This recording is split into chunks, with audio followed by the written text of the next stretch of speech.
شنو قصة هذا الفيديو؟ يجيك واحد يقول لك راتبك مليون ونص. تعال عمي، تعال قيمات الجن، تعال شوفه.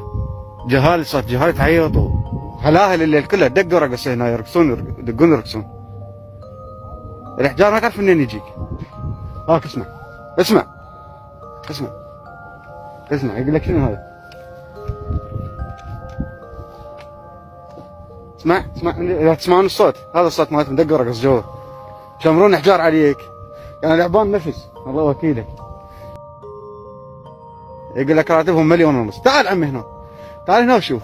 مثل ما شفتوا هذا الفيديو تصور احد الجنود العراقيين ب 2022، وصور فيديو بتليفونه ونشره على مواقع التواصل حتى يبين المعاناة للناس اللي جاي يعيشها اثناء الدوام، ويشكي من وجود الجن وازعاجهم له بوقت الليل بمكان دوامه.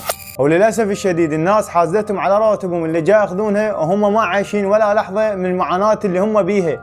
وبالنهايه نسال الله ان يحفظ جنودنا العراقيين وقوات الامن من كل شر ومكروه. وهسه اقدر اقول لكم حطوا لي لايك ومتابعه واكتبوا لنا رايكم بالتعليقات.